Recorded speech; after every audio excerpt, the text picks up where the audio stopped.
Hello there, welcome to Minecraft, and today I've got a concept for you, but it's not a concept like you're used to, like I normally showcase on this channel.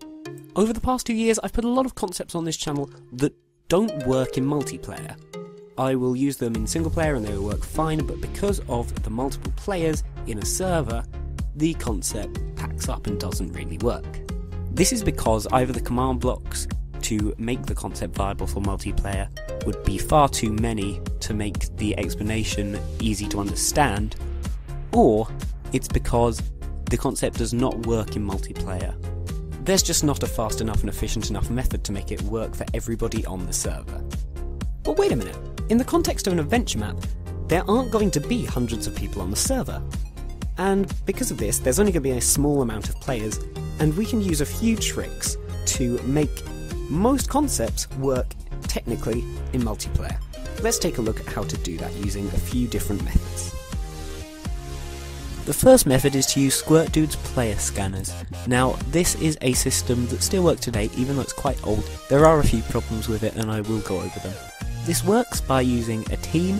It will first of all clear everybody from that team before adding a random person to that team, then testing everybody on that team, so the random person that it selected, before outputting to a command block if the conditions are met. This works, technically, for everyone in multiplayer, it's just that the uses are very limited. For starters, the system is random, so it can take quite a while for a player to get detected by the system. This can be sped up by adding more teams, but it's still possible that a player will not be detected for quite some time.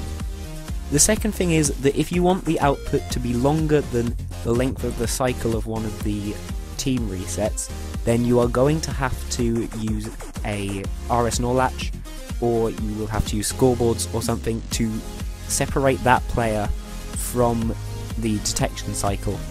It can get pretty difficult. As you can see, I've attached it to my zombie protector system from the last video, and as you can see, it does not work with this system that I'm using. I could get it to work using scoreboards or something else like that, but by then the amount of redstone that I'd be using would be more than the amount of redstone I would use for some of the easier methods, which work slightly better in my opinion. So let's go take a look at them now. So one of the problems with Squirt Dude's player scanner was the randomization, and we're going to fix that by giving everybody who joins the server a specific ID number using a pretty simple command block contraption. This will give every single player who joins the server a different scoreboard score. Even if previous players leave the server and rejoin, they will stick with their scoreboard score forever, unless you reset it or mess up the system. But let's take a look at how this system works. So we have two scoreboards, login and player. They are both dummy objectives. Login is for testing when a player has logged in, and player is for the actual identification. These command blocks in green use the login scoreboard, and the first of these command blocks is going to set everybody in the server's score of login one less than it previously was. This is even if they are not tracked by login, and this is to just get people onto the scoreboard system. Any player with a score of login which is 0 or less has their player score set to 1. This is made use of later. And then any player who has their score of login which is 1 or less gets their login score set to 2.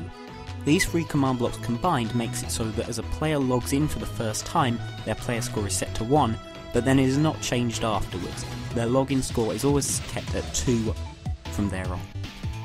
Moving on to the blue player command blocks, the first of these is going to add the score of total of fake player. It's going to add their player score to any player who has a player score of 1. This will make them the highest scoring player in the server.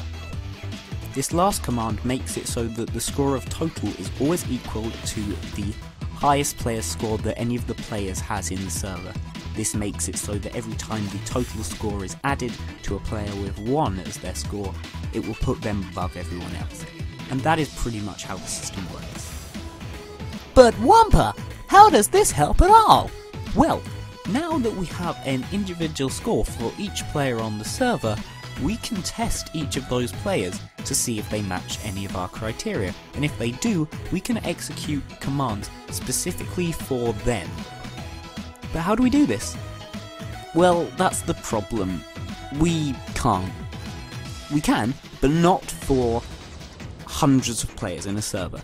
What we can do is we can do this for a small number of players, but what we have to do is we have to create a separate identification system for each player in our server. So say, let's take my zombie protect for example, we would have to create 4 of those machines, each testing for a different player with the player scores. So we test for player with the score of 2, player with the score of 3, player with the score of 4, and player with the score of 5 if we were using just 4 players in our server. This isn't great, I know, but it is faster and more effective in my opinion than Squirt Dude's method. If you are using a lot of people in your map, not necessarily hundreds, but if you do have something like 16 or 32 players, use Squirt Dude's player scanner because it works better and there are ways to modify it to make it work with most concepts.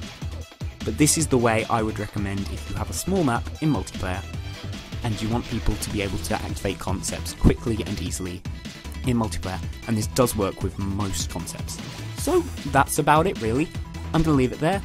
Thanks for watching. If you liked the video, give it a like. If you loved it, why not subscribe? Thanks for watching. Bye bye.